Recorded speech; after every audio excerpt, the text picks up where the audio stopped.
Hi there, Zam here for No Budget Productions and NerdTube. This is my What If Episode 3 spoiler TikTok review. What if Earth lost their mightiest heroes?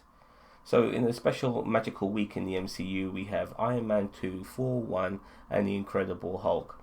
Now, all of these characters survive their altercations and their situations in those movies, but in this particular episode of What If, they all fucking die. Tony Stark dies, Thor dies from an arrow from Hawkeye. Hawkeye himself ends up dying as well. Incredible Hulk dies, which is unbelievable because the guy is pretty much invulnerable, indestructible, yet he fucking dies. He blows up, his body expands and blows up. And Natasha Romanoff dies as well, which is kind of surprising because we were kind of following her during the course of this episode and she was like doing this investigation.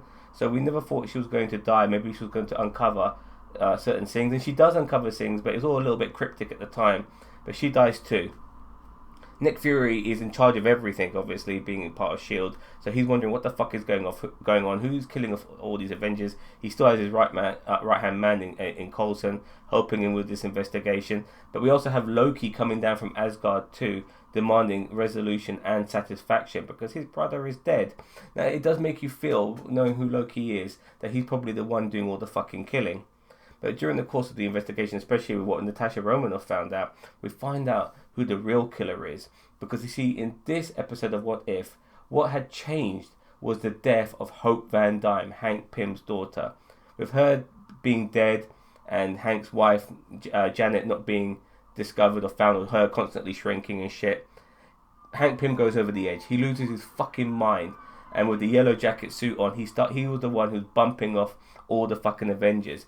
It makes you realise actually how powerful and how strong Ant-Man can be, but he's fucking killing all these Avengers. On top of that, it also makes you realise that a certain circumstance can happen in your life that can make you go from a very good person to an extremely bad person. I did like how this episode was resolved, with Loki pretending to be Nick Fury and then taking down Hank Pym. And also with him also taking over the Earth afterwards because he was always destined to do that, or wanted to do that, as we saw in the Avengers Assemble movie.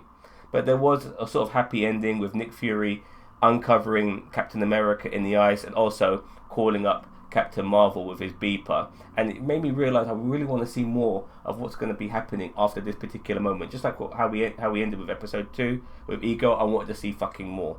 So what do you think of this episode? I fucking loved it. Another great What If episode. Let me know what you think. Leave a comment below. And don't forget to not only subscribe to No Budget Productions, but also to NerdTube. We are the greatest YouTube channel you never fucking heard of. I'll see you cunts later. Bye-bye.